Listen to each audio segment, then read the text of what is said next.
राम राम जी। आज है संकट चौथ का व्रत और हमने सब ने किया है व्रत। और अब मैं सुन रही हूँ कहानी।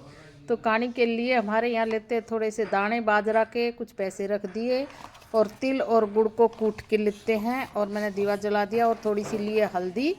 और मैं इनको सबको हल्दी से पहले तिलक करूँगी और फिर कहानी सुनाऊँगी।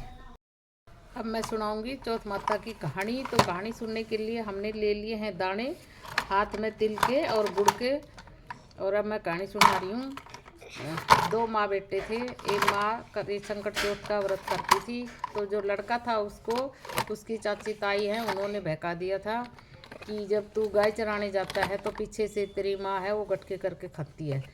तो लड़के ने सोचा मैं तो गाय चराने जाऊँ और मेरी माँ पीछे से गटके करके खाती है, तो आज मैं गाय चराने नहीं जाऊँगा। तो वो गाय चराने नहीं गया और उसने एक पतला सा कपड़ा ओढ़ के और वो रसोई के बाहर सो गया। उसने देखा उसकी माँ ने तिल और गुड़ के 3 लड्डू बनाए, एक गाय का, एक अपने बेटे का और एक अपना। और फिर अपने बच्चे से उसके बच्चे ने सोचा कि ये तो मेरी जो चाची ताई थी ये तो झूठ बोल रही थी, मेरी माँ ने तो कोई गटका नहीं किया करके खाया।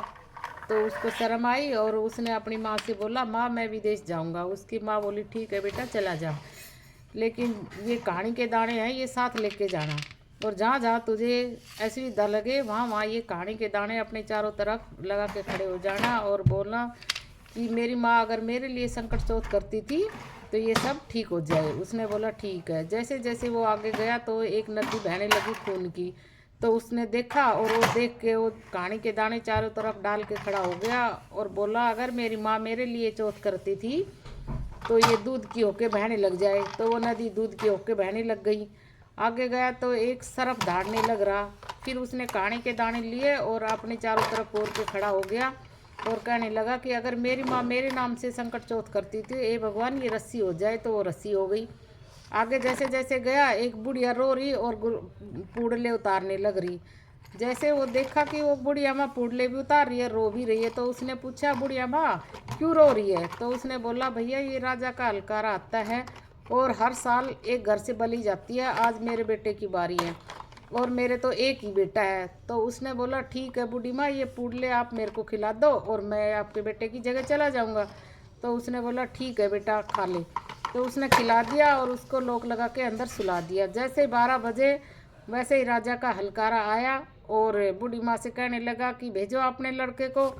लेकिन बूढ़ी माँ खुड़का बिड़का करने लगी और वो लड़के की आँख खुल गई। बोले बूढ़ी माँ क्या बात है। बोले बेटा राजा का हलकारा आ गया, अरे वो बुला रहा है। बोला ठीक है चला जाऊँगा। तो वो गया और जाके और उसने चारों तरफ कहानी के दाने पूर के वो बैठ गया और राजा ने उसके बलि में चढ़ा दिया। और बार तो 1 साल में बलि पकती थी, लेकिन उस बार 1 हफ्ते में ही बलि पक गई। जैसे ही बच्चे खेल रहे थे और वो बोल उसके ऊपर लगी तो वो आवा है वो एकदम से ट्रेन से आवाज़ आई और वो सब लोग राजा के पास पहुँचे कि राजा आवा पक गया है आ जाओ। तो राजा ने सोचा ये तो कैसे हुआ, ये तो साल भर में पकता था। तो जैसे ही उसने देखा राजा ने और वो सच में ही पक गया था। तो बुढ़िया को बुलाओ। बुढ़िया ने बुलाया। बुढ़िया ये क्या किया आपने। बुढ़िया बोली मैंने तो कुछ नहीं किया और ना ही मेरी गलती है, ऐसे ऐसे बात है और ये कोई ऐसे राह चलता है था और वो है मेरा बेटा नहीं है। तो वो आवा को उतारने लगे। उतारे तो वो बोला धीरे धीरे उतारना मैं जिंदा हूँ। तो सब लोग भाग लिए ये क्या हुआ ये क्या हुआ। लेकिन उसने बोला कुछ नहीं आप आराम से उतारो, मैं भी एक लड़का हूँ। और बाहर निकल के उसने बताया कि भाई मेरी माँ मेरे नाम से संकट चौथ करती थी और मेरे को चाची ताइयों ने बहका दिया और इस चक्कर में आके मैं घर से निकल गया। तो राजा ने पूरे गांव में आवाज़ लगवा दी कि भाई भाई की भाण, पति की स्त्री और पुत्र की माँ 12 चौथ 12 नहीं तो 8, 8 नहीं तो 6, 6 नहीं तो 4, 4 नहीं तो 2 तो जरूर जरूर सबको करनी चाहिए। हे मेरी चौथ माता पहली बार आई उसी किसी को मत आना, दूसरी बार आई उसी सबको आना। कहते ने सुनता ने उकारा भरता ने।